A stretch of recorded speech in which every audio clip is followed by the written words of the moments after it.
Okay, answers for AP test review number 5. First problem, the graph of differentiable function f on the closed interval from -3 to 15, is shown. The graph of f has horizontal tangent line at x equals 6. So I have a horizontal tangent line at x equals 6. Let g of x equal this between -3 and 15. Find g of 6, so I plug 6 in. So when those two are the same, that means this is 0. 0 plus 5, 5 gives me 5. I've got the hiccups. G prime of 6, so I want to figure out what G prime is. G prime of x is equal to f of x, second fundamental theorem of calculus. And then I plug 6 in. So G prime of 6 equals f of 6, and f of 6 equals the y value of 3. G double prime of 6. So G double prime is equal to f prime. So G double prime of 6 is equal to f prime of 6. So I'm interested in the derivative of the graph I'm looking at. Anytime you're interested in the derivative of the graph you're looking at, that means you want to know what the slope is. So I want to know what the slope of the tangent line is at 6. They told me I've got a horizontal tangent line at 6, so that means the slope is 0. So our value is 0. Part B, when is G decreasing?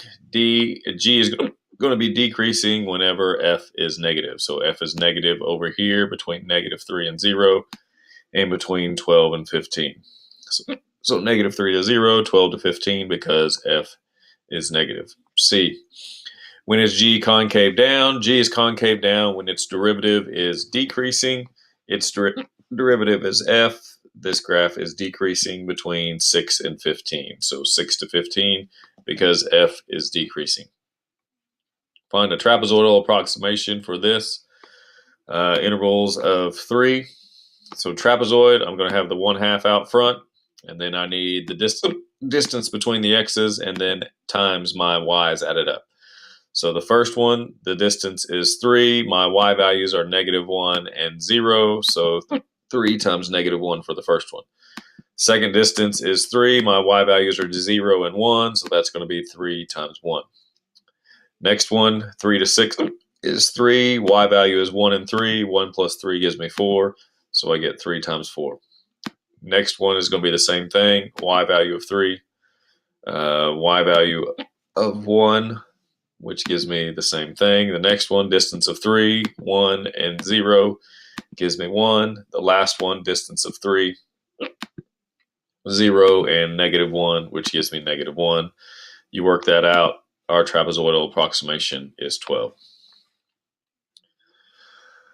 On the next one, I've got a polynomial on top of a monomial. Whenever that happens, I've told you need to separate it. So I need x squared over x minus 1 over x. X squared over x reduces to x. 1 over x we leave as 1 over x.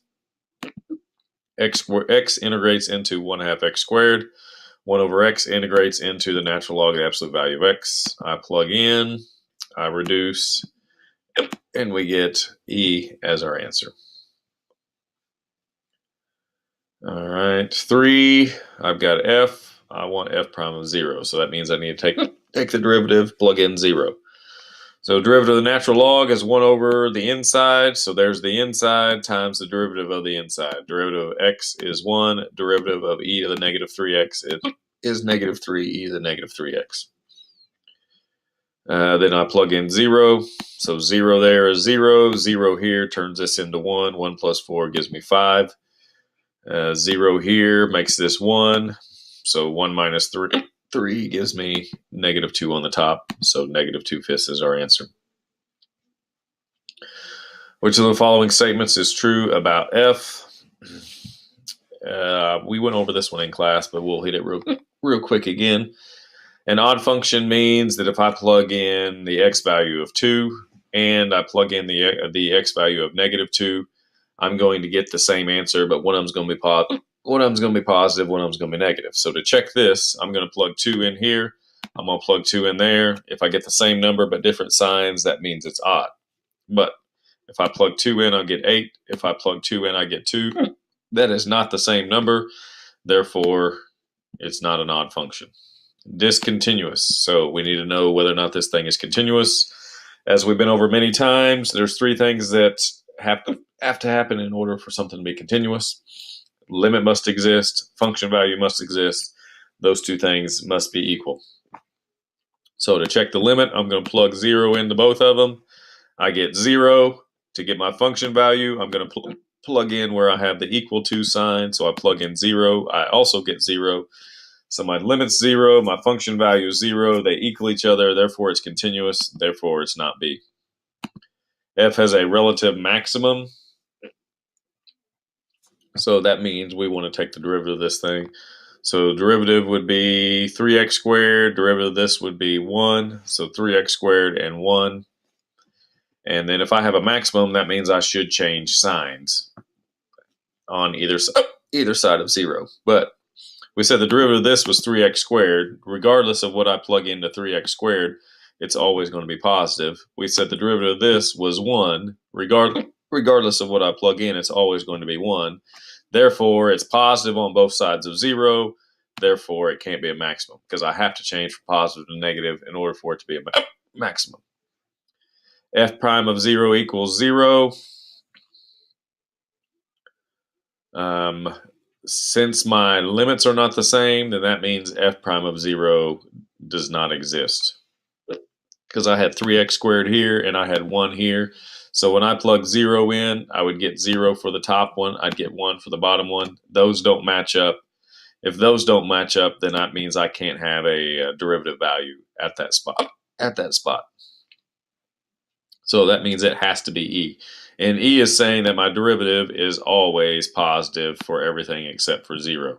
And again, that makes sense because we had 3x squared. We said 3x squared is always going to be positive regardless of what you plug in. And the bottom's always going to be 1 regardless of what you plug in. So that's why we like E. The graph of f prime, the derivative of f is shown in the figure. Which of the following describes all the relative extrema of f on the open interval? So right here, I change from negative to positive, so that's got to be a minimum. Right here, I change from positive to negative, so that's got to be a maximum. Right here, I change from negative to positive, so that's another minimum. So I got 2 minimums and 1 maximum, which is what part A says. 6. A cubic polynomial function f is defined by f of x equals 4x cubed plus ax squared plus bx plus k, where a, b, and k are constants. The function f has a local minimum at x equals -1 and a point of inflection at x equals -2. So I want to find the values of a and b. So the fact that I have a minimum at -1 means that when I plug in the derivative and I take the derivative and I plug in -1, I should equal 0. So that's what I did here. I took the derivative, I plugged in -1, and I set it equal to 0. So when I clean it up, that's what I end up with. This right here means that when I take the second derivative and plug in -2, I should equal 0. So I took the second derivative, which is right here. I plugged in -2. I set it equal to 0. I solved that, and I got a to be 24. I plug 24 back in here for a, and that tells me what b is, and we get b to be 36. So then I take that a and the b, I plug it in here, and now I've got my function. Second part says, if the integral from 0 to 1 of f equals 32, then what is the value of k? So I have the integral of f, and I set it equal to 32. So all I have to do is solve this, and then set it equal to 32, and solve for k. So integrate this, gives me x to the 4th. Integrate this, 8x cubed. Integrate gives me this. Integrate gives me this. I'm going from 1 to 0. I plug in the 1. I plug in the 0. I solve for k. We get k is 5.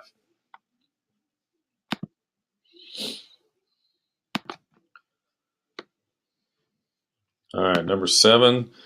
The rate of change of V of the rate of change of the volume V of water in a tank with respect to time. T is directly proportional to the square root of volume. So the rate of change of volume is directly proportional to the square root of volume is what we want. So rate of change of volume is going to be dV dt. So we like these three right here. And it says it's directly proportional, which means we're multiplying. And it says to the square root of volume. So directly is multiplying. So this is out.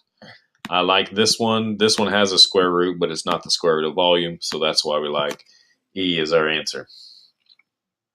Number 8, let f of x, let f be the function defined by f of x.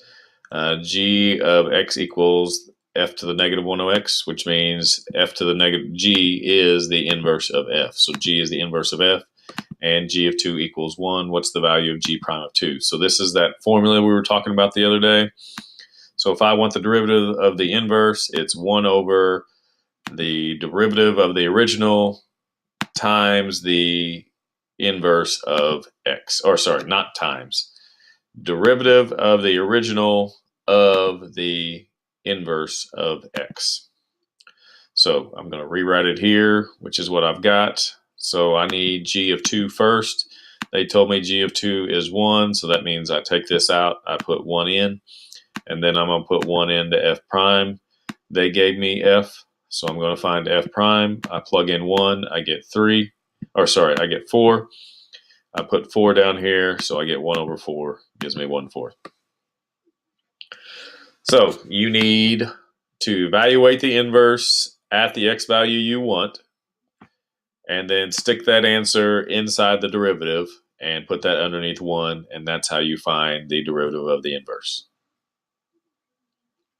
Calculator, particle moves along the x-axis so that anytime t greater than 0, its velocity is given by v of t equals that. What's the acceleration of the particle at time t equals 4? So this is where we're using the calculator. So I'm going to do shift minus. I'm going to do d over dx. I'm going to plug this in.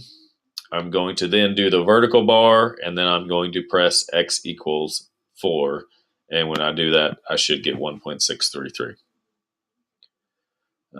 If dy dx equals 2y squared and y equals -1 when x equals 1, when x equals 2, y equals. So we should identify this as a differential equation. So the y needs to come over to the left and the x needs to go to the right. Again, I moved y to the top because my exponent was something other than 1. Remember, if your exponent is 1, you want to leave it on the bottom. So if I integrate this, I get -1 over y. Integrate 2, I get 2x. Don't forget the plus c. I plug in -1 and 1, -1 on the left, 1 on the right. So I get a 1 over here, a 2 there. I subtract the 2, I get -1. So that means c is -1. Then when x is 2, we want to find y. So it looks like I went ahead and solved for y. So I just switched these two.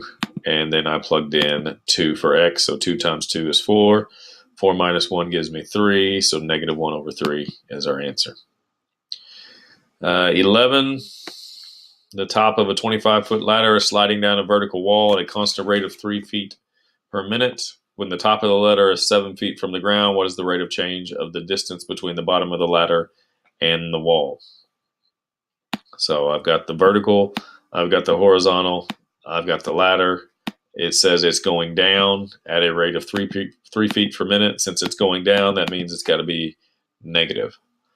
Okay, and that means dx dt is what I'm looking for. So I need my formula, which is Pythagorean, x squared plus y squared equals 25. I take the derivative, so the derivative of that is 2x dx dt. Derivative of y squared is 2y dy dt. Derivative of 25 squared is 0. I plug in x. I don't have x, so I need to find it. So I go back to here, and they said when y is 7, so I'm going to plug 7 in. So I have x squared plus 49 equals 25. I subtract, and we get x equals 24. So I plug in 24 for x. dx dt is what I'm looking for. I plug in 7 for y. dy dt they gave me as -3. And then it's just a matter of getting dx dt by itself. When you do that, you end up with 7/8. All right, there are the answers to AP Test Review number 5.